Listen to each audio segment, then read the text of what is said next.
Hello, everyone, and welcome back to MadheadTV.com, formerly known as Mad in the Box. I found this awesome video. I'm going to share it with you guys because this guy basically saved my teeth. After my second examination with the second dentist, she said, "You have 15 cavities." And I thought, okay, that's it, no more dentist. This number's just going to keep coming up. I'm just going to stop right here. So, yeah, 15 cavities. So, unfortunately, I had 8 of them filled on my birthday. Happy birthday. I was going to clean up my act. And, I'd always been a fairly healthy person, starting about the age of 25, but I really decided I was going to be on it. And so I was eating really healthy. I had really good dental habits. My wife and I stayed in shape. And well, hey, eating rainbows, it doesn't get much more healthy than that, right? So, anyhow, I did really good. Did really good. And I thought this time when I go back to the dentist, it's going to be a good report. So I went back to the dentist. More cavities. Again, more cavities. And I was just so shocked. I turned to the dentist and I said, "Listen, I'm your model patient. I eat a really healthy diet. I don't drink sugary drinks. I don't drink coffee. I don't suck on candy. I brush twice a day. I floss every evening. What more am I supposed to do? I mean, just tell me. I'll do it." And I clearly remember his response. He was just so calm, and he turned to me and he said, "Genetics, genetics. I'm sorry. There's really nothing I could do for you. Genetics." And that was a really depressing answer to hear from the dentist. Essentially, that told me that I was endlessly destined to get cavities, no matter what I did. But I didn't lose hope. And so started my journey with cavities. And it seemed like every 6 months, every 12 months, every time I went back to the dentist, it was the same story. You have one cavity, you have two cavities, you have three cavities. It just went on and on and on. I put a little protocol together based on what I learned, and I decided to give it a 3-month trial. And so I did this protocol for 3 months, and at the end of 3 months, I went to see my regular dentist, not the one I got a special deal from. This guy, my regular dentist, didn't know of my previous diagnosis of 5 cavities. I didn't want him to be biased. I just wanted him to take x-rays, look at my mouth, and tell me what he saw. They did the cleaning, they took x-rays, and I clearly remember sitting in that dental chair as he's looking over my x-rays, and I was so nervous. I thought, yeah, 3 months, all that research, did it work? I mean, was this just a crazy idea of mine, or did it actually do something? And after several minutes of staring at the monitor, he turned around and after looking at these x-rays here, these are my actual x-rays from that visit, and he said, "Well, I'm not seeing anything that's concerning me right now. Just keep up your good oral health, keep coming for cleanings every 6 months, and you're good." And I thought, wait, what did he say? A thrill went through my chest. I thought, so you're like not seeing any cavities or anything that we need to work on? He goes, "No, no, there's a few spots I might monitor, but yeah, nothing. Just keep up, good oral health, and I'll see you again in 6 or 12 months." So that's what we're going to talk about. Can teeth heal? Can teeth remineralize? Can teeth rebuild? And I just want to tell you that I'm living proof of the fact that the answer to all these questions is yes, they can. As a matter of fact, in my research, I learned some fascinating things. And one of the things I learned is that your teeth actually remineralize every single day. And if your teeth didn't remineralize, you wouldn't have any teeth in your mouth right now. And a lot of people don't realize that. And all we need to do is we need to know how to boost the remineralizing action that is already happening in your mouth every single day. Okay, so what causes cavities? This is the big question that we have to ask right here. What causes them? To understand the solution for cavities, you have to first understand what's causing them. And it's really two problems simultaneously that are coming together. Now, here's the concerning part here, is that for some people, maybe most people, a good diet and great dental habits are not enough to prevent cavities from happening. And you'll see why as we keep going on. Most dental professionals don't understand this. Number one, weak teeth. It starts off by having weak teeth. And from weak teeth, you add that with high levels of bad oral bacteria, and then you get cavities. It's really that simple. Now, I'll explain in a little bit, what do I mean by weak teeth? What do I mean by high amounts of bad oral bacteria? I'll explain that. But the great thing about knowing this formula is that when you learn this formula, it naturally leads you to what the solution is. And so, if weak teeth and high levels of bad oral bacteria are what causes cavities, can you guess what the solution is? How we could actually reverse and prevent cavities from happening? Well, some of you are probably thinking along the correct lines right now. The solution would be strong teeth plus low levels of bad oral bacteria. That will result in no cavities. And from what I discovered, even cavity reversal. And so let's look at this bad oral bacteria part of the equation. Let's understand this. So your mouth is both a mixture of good and bad oral bacteria. And the problem begins when there's too much bad bacteria in the mouth. Now, the reason why this is a problem is because it's the bad oral bacteria that are what's causing cavities in our mouths. See, what happens is, we eat food and the carbohydrates and the sugars from our food stays in our mouth after a meal. And after this, the bad bacteria eat these sugars. And after they eat these sugars, they excrete a kind of acid. And this acid is actually what breaks down the enamel and eventually causes cavities. So here's a little illustration to make it simple for you. So you have bad bacteria living in your mouth. These bad bacteria eat the carbs and sugars from your meal. And after this, they excrete an acid on the teeth, and that begins dental decay. That's what causes cavities. Now, I oversimplified it a little bit.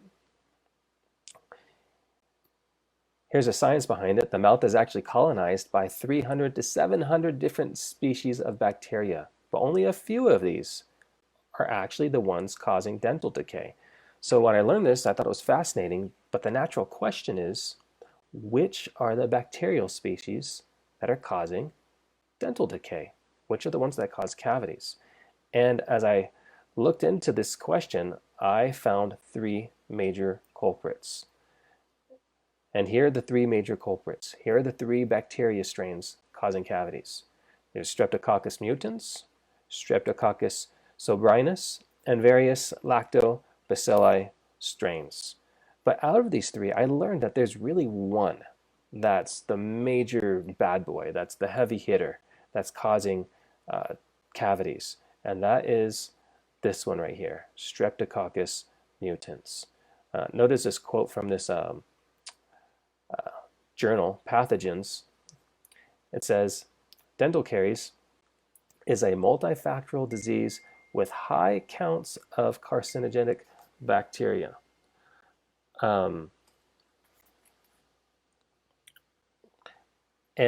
Just go ahead and, as you look at this quote and you read that, you can see that it's strep mutans that's really causing the issues here. And so, theoretically, if I could kill or reduce Streptococcus mutans, I would be in good shape. So here's the question. How do I kill or reduce Streptococcus mutans and these other ones? That's the big question. Well, I was able to research, and thankfully, I found answers to these questions. I'm going to share with you 5 things that killed these bad bacterial strains, specifically Streptococcus mutans. I hope you're ready.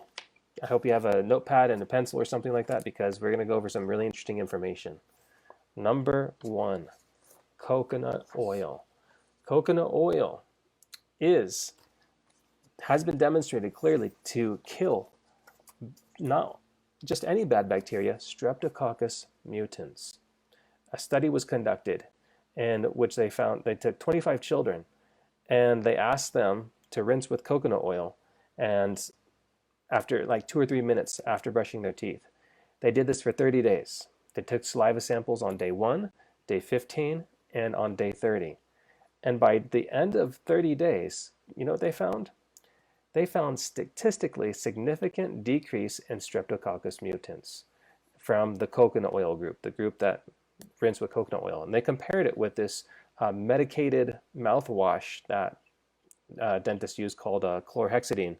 And they found coconut oil was just as effective as the medicated mouthwash. Also, second study, finding the exact same thing pretty much, a significant reduction in Streptococcus mutans using coconut oil in comparison to the chlorhexidine. So, how do you do it? It's called oil pulling. And you take 2 teaspoons of coconut oil, let it dissolve in your mouth, swish it back and forth occasionally for about 15 to 20 minutes, and then you could spit it out. And there's places to do it, like the car, the shower. If you have prayer time, that could be a good time to do it. And how often do you need to do it? About one to 2 times a day. This is something that needs to be done very regularly. And on my protocol, I did it 7 days a week. And coconut oil is really good and very effective all by itself, but it gets even better. I learned more as I researched. The second thing that kills bad bacteria is essential oils. Essential oils are known for killing bacteria, but I didn't want to just kill any bacteria. I wanted to kill Streptococcus mutans. And so I researched and I researched, and I found that there are many different essential oils that kill both Streptococcus mutans and its biofilm layers.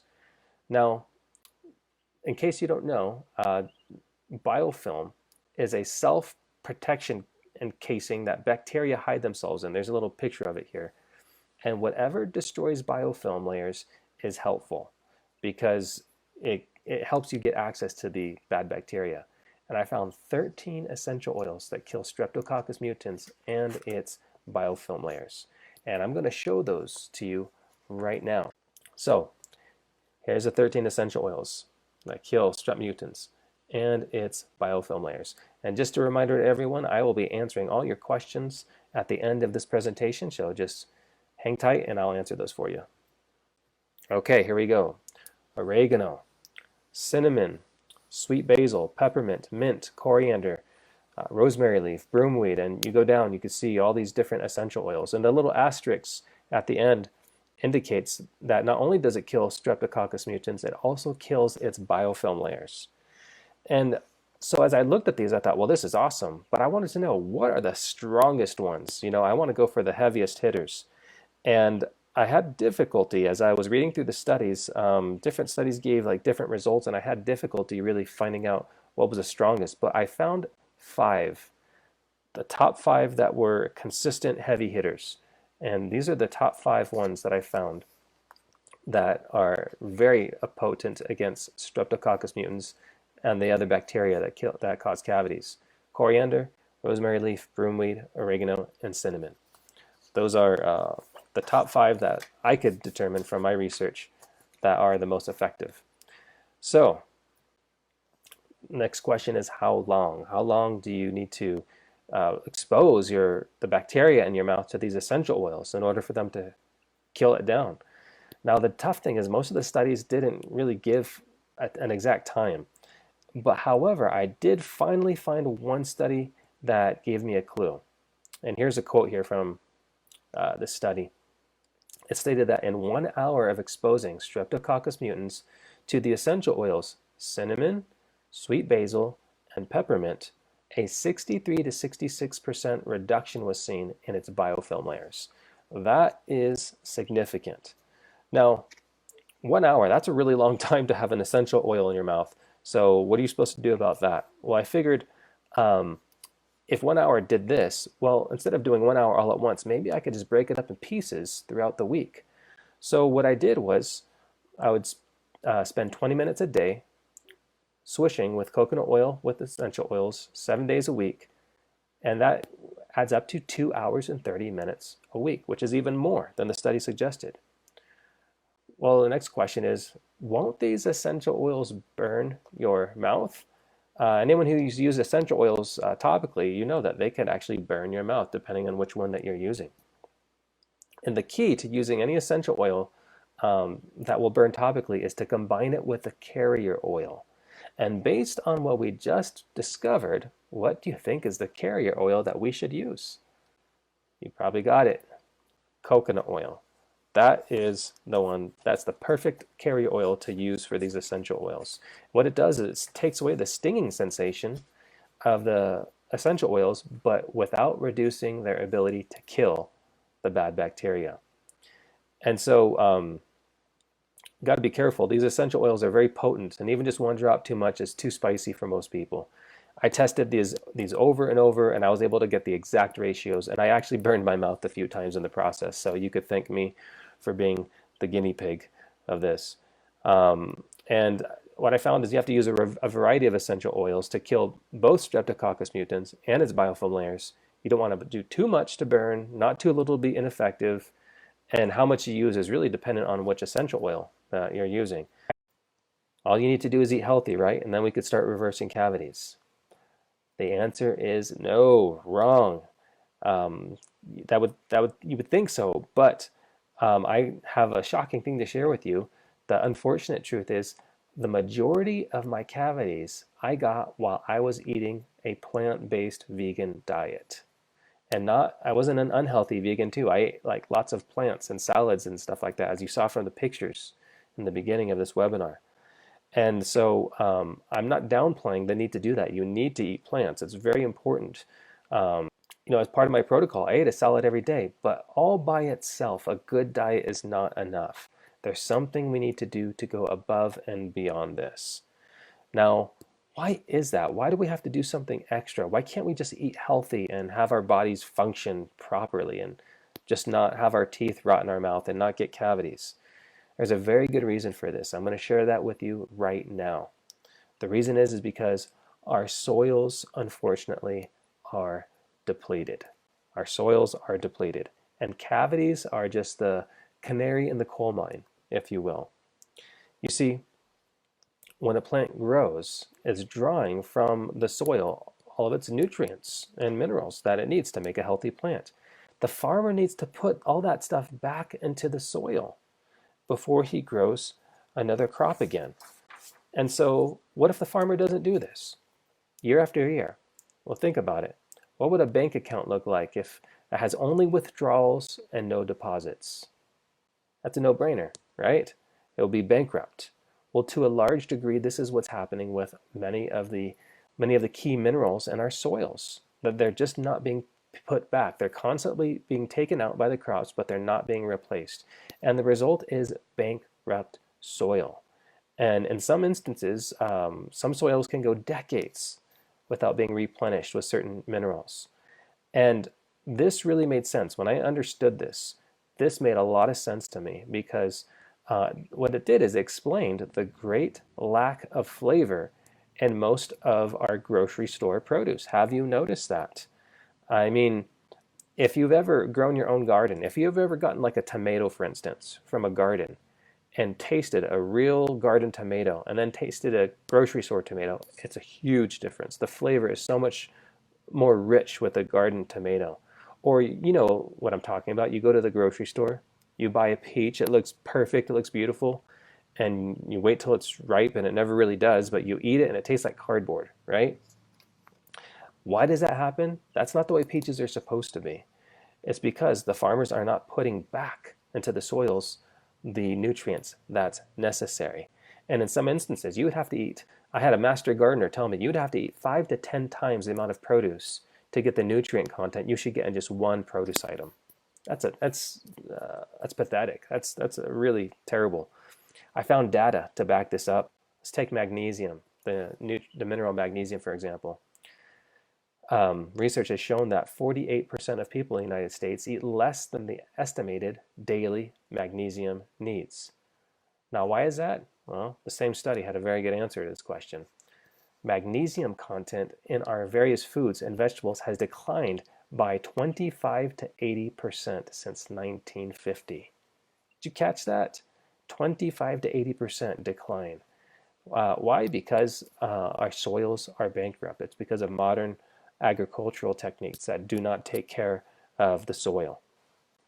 Now, this is all pretty depressing information.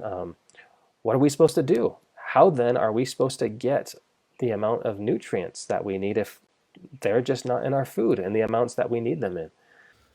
Hello, we're back. That was pretty quick, huh?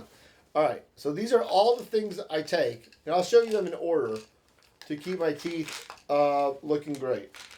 First, I take a complete vitamin. First, you do the multivitamins, do those, and then do vitamin D. Again, these are the cheap ones from Walmart, which is fine. It works for. I'm telling you, it worked for me. It's fine. But if you want to get more expensive stuff, then do it. I mean, do what you gotta do. Sometimes the more expensive stuff doesn't pay off. Sometimes it's actually doesn't make any difference. It's just priced higher. But this guy actually will show you the better ones to get. There's this coconut oil. Now this is the cheaper end coconut oil. Coconut oil. Now I'm gonna probably get a better brand of coconut oil. I have a feeling that would make a bigger difference than the vitamins if the coconut oil is from a better brand. Because who knows what they really put in this stuff? It might be 20% real coconut, and the rest could be all just whatever, some kind of a filler. Now, what helps your teeth also is essential oils. Not all of them work the same for your teeth, but basically I put the essential oils in the coconut oil a little bit, just to dilute the minerals. It doesn't give you blisters and stuff. So it could really damage your mouth if you take too much of it. So I basically dilute it by putting it in the coconut oil. Now, I don't know if this might not be the right stuff, but this is what I got. I got Himalayan pink salt, but it's really from Afghanistan. You basically put them in your mouth, and this has minerals in them. Again, I don't know what's the right salt to use. I just have this on hand, and I chew them up, and the salt helps you salivate, and it has minerals in it. See, the pink salt comes. It's not processed very much, so it still has a lot of the minerals in the salt. So it helps your teeth a lot, and the salt makes you salivate. So that way your teeth absorb a lot of those minerals. Yeah, it helps your nails too, and your hair. I've been taking it. I've been doing all this stuff, the vitamin D's and multivitamins, and my hair feels so much richer and thicker. I don't even use the shampoos. I just use the vitamins, and it feels so much better in my hair. So that's a plus. Also, the salts, when you eat the salts, don't do it before a big meal. Don't do it before you go to a nice restaurant, because you're not going to enjoy the meal. It's going to kill your taste buds. That salt is strong. It's going to overpower your taste buds for about an hour or two. So don't eat. You know, I sometimes make pizza for lunch, and I had the Himalayan salts before my lunch, and I couldn't taste that pizza at all. It tasted like cardboard. So do the Himalayan salts at night or early in the day when you're just like drinking coffee or whatever. All right, guys, that's all I have to say about that.